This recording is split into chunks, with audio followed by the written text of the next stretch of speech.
बच्चों तो आज हम लोग स्टार्ट करने वाले हैं पारद प्रकरण। पारद प्रकरण में हम लोग पढ़ेंगे पारद के अष्टादश संस्कार, पारद के 18 संस्कारों के बारे में पढ़ेंगे। सबसे पहला है स्नेहन, मर्दन, स्नेहन, स्वेदन, मर्दन। इस पहला है स्नेहन, फिर है स्वेदन, फिर है मर्दन, मूर्छन, थापन, पातन, रोधन, नियामन और संदीपन। ठीक है, ये 8 संस्कार हैं। 8 संस्कारों के बारे में हम लोग पढ़ेंगे।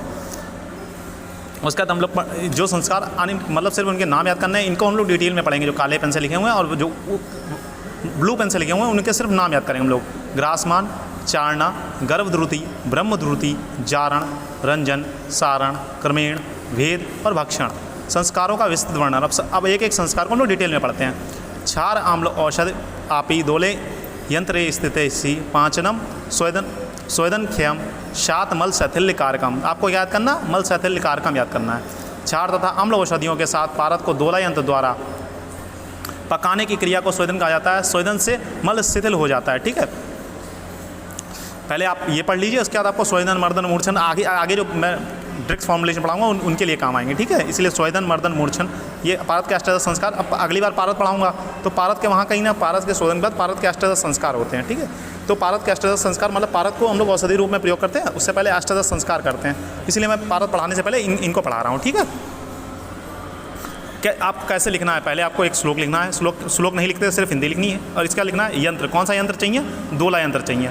फिर उसका लिखना है औषधियाँ। स्वेदन में कौन कौन सी औषधियाँ लगेंगी, राई लगेगा, सेंधव लवण लगेगा, चित्रक मूल लगेगा, त्रिकटु लगेगा, अदरक लगेगी और मूली लगेगी। उसके बाद आपको डायग्राम बनाना है जैसे कि इसमें बनाया गया।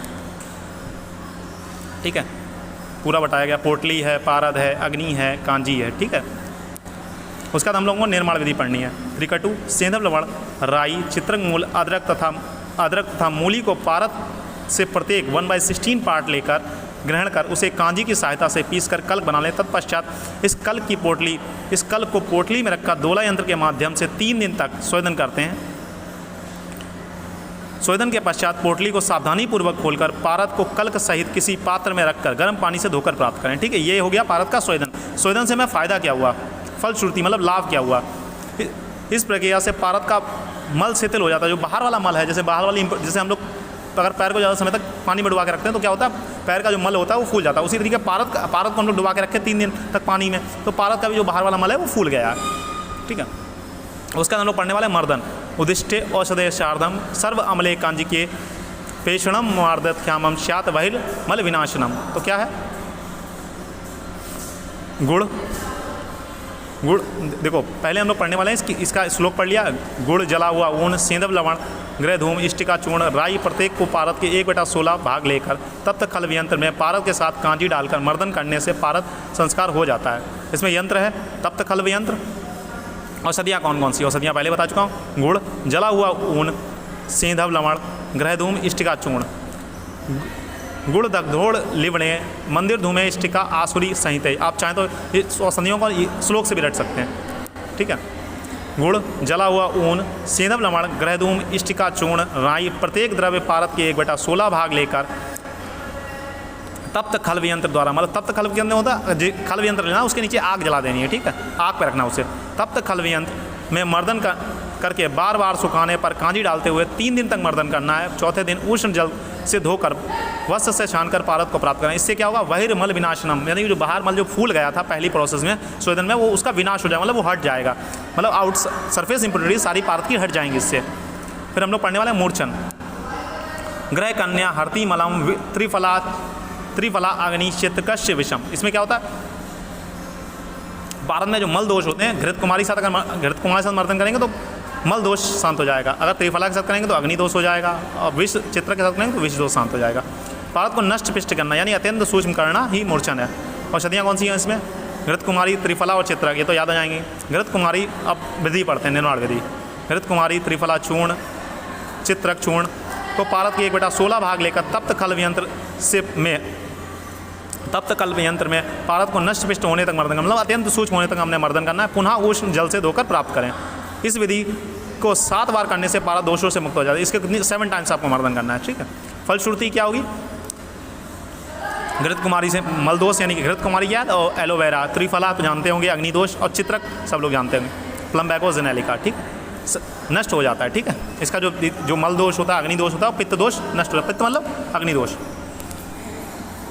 इसका तो हम लोग पढ़ने वाले हैं उत्थापन संस्कार। उत्थापन मृतस्य पुनः रुद्वती सा प्रोक्ता उत्थापन क्रिया। मूर्छन संस्कार से कर्म से पारद नष्ट पिष्ट होकर मृत के अर्थात मूर्छित हो जाता है, मतलब मृत के समान हो जाता है, कोई गुण वाला नहीं रहता, उसे अपने पुनः स्वरूप में लाने की प्रक्रिया को उत्थापन कहते हैं। उत्थापन स्वेदन, आताप, मर्दन, मुच्छापन, पातन आदि क्रियाओं द्वारा पारद को अपने स्वरूप में लाने की प्रक्रियाओं को उत्थापन कहते हैं। उत्थापन एक खुद प्रोसेस नहीं, उत्थापन is a combination of very many process. तो उसमें क्या क्या प्रोसेस है? स्वेदन है, आताप है, मर्दन है, प्रक्षालन है और पातन है। इसमें चार पाँच हैं शायद। स्वेदन, आताप, मर्दन, प्रक्षालन और पातन, ये इन सारी प्रक्रियाओं द्वारा पारद को उसके स्वरूप में लाते हैं, जो उसका पुराना स्वरूप था। यंत्र कौन कौन सा लगता है इसमें? दोला यंत्र और डमरू यंत्र। प्रथम, पारद को कांजी में दोला यंत्र तक 3 दिन तक अथवा 9 दिन तक स्वेदन कर देने से उस इंडल से प्रचालन कर दें। यदि फिर भी पारद में अन्य द्रव्य शेष रह जाएं, अगर कोई भी द्रव्य शेष रह जाए तो नींबू सरस से घोट कर कड़ी धूप में सुखा लें। ठीक है, ये आपका हो गया आताप सेवन। उसका क्या हो? और चूर्ण भाग को फूंक मारकर उड़ा दें तथा पारद को कपड़े से दबाकर निचोड़ लें। इतने में भी पारद अगर संपूर्ण रूप से ना हो तो उसे डमरू यंत्र द्वारा ऊर्ध्वपातन, देखो पातन भी हो गया। ठीक है, प्रक्षालन तो धो लिया था, धोने के बाद फिर प्रक्षालन हो गया, प्रक्षालन में धो लिया, धोने के बाद क्या कर लिया हम लोग? पातन कर लें। कैसे? ऊर्ध्वपातन यंत्र से कर लें। ऊर्ध्वपातन क्या मतलब? देखो ऊर्ध्वपातन यंत्र ये होता है, ऊर्ध्व मतलब ऊपर की ओर जाके पारद अटके, ठीक, ऊपर तेवधर लगाते हैं, नीचे पारद को लिक्विड फॉर्म में करते हैं, ऊपर इस तरीके से पूरा सील करके बनाते हैं। ठीक है, प्राप्त करें, इससे पारद अपने स्वाभाविक रूप में आ जाता है तथा नागभंग आदि दोषों से मुक्त हो जाता है। इसमें बेसिकली प्रोसेस क्या है? इसमें नागभंग यानी लेड और टिन को हटाया जा रहा है।